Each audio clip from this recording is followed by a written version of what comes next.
আসসালামু আলাইকুম। আমরা যাচ্ছি এখন মক্কা থেকে আরাফার ময়দানে। দুপাশের রাস্তার ভিউগুলো তোমাদের দেখায়, চমৎকার।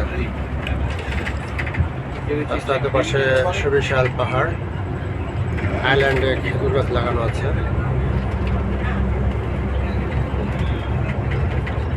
উপর দিয়ে ফ্লাইওভার, আমরা নিচ দিয়ে যাচ্ছি।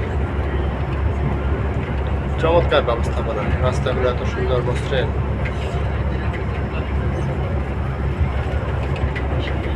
সারি সারি গাড়িগুলো সুশৃঙ্খলভাবে চলছে। আইল্যান্ডের ওপরে সবুজ গাছ লাগানো আছে। গাছের গোড়ায় বাইরে দিয়ে সবসময় পানি দেওয়া হয়।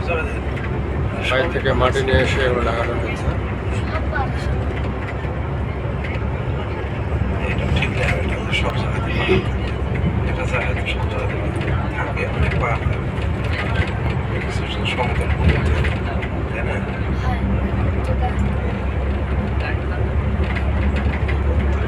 পাহাড়ের পাদতে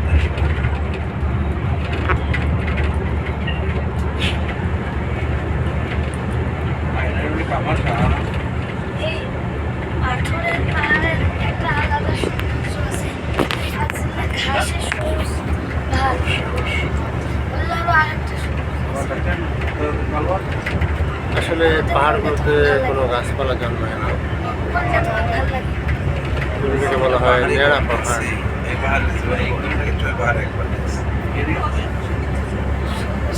মনে হচ্ছে দার্জিলিং গ্যাংটক চলে এসেছে।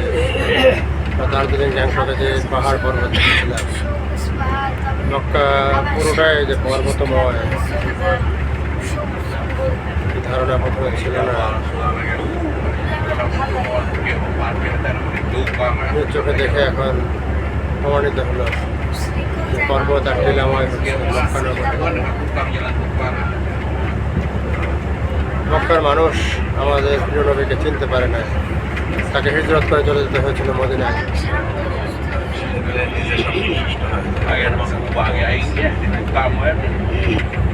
নবীর বরকতে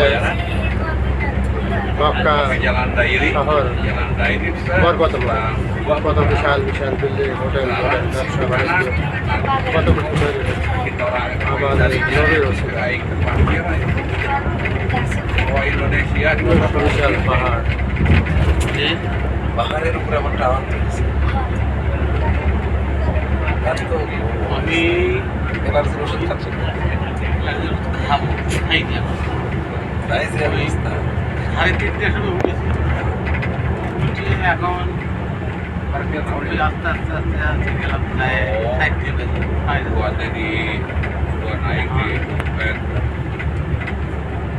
naik nih nama sekarang punya naik wah jadi kayak mau itu komik kayaknya kita kubah itu jijikannya yang liur ya mana kami belum mana penjuk tadi alam iya paling kirian kayak kabar itu mobilnya orang satu ini tuh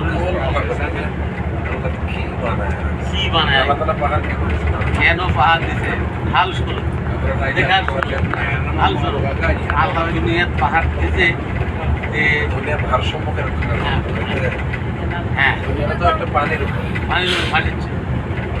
ভূমিকম্পে যাতে দুনিয়া পুরো শেষ না হয়, পাহাড় দিয়ে পেরেক মেরে দিচ্ছে করোনায় সবচেয়ে এই পাহাড়ে কি আমার কাটিচ্ছে দেখা যায় পাহাড় সে ভারী বেরেকের কাছে হচ্ছে কোনো জিনিসকে স্থির করে নড়াচড়া না করে উঠে না জলে পাহাড়টা আল্লাহ তাআলা জমিনকে বেরেক করে প্রতিটা পাহাড়কে স্থাপন করেছেন পৃথিবীর ভারসাম্য রক্ষার জন্য। বেরেক সড়ক তিনি ব্যবহার করেছেন, কোরআনে আল্লাহ উল্লেখ করেছেন। পৃথিবীর অধিকাংশ জায়গায় পাহাড় পর্বতময়, পৃথিবীর ভারসাম্য রক্ষা করা এগুলো কিলো বেরেক হিসেবে ব্যবহার করা। কত সুন্দর মসৃণ রাস্তা।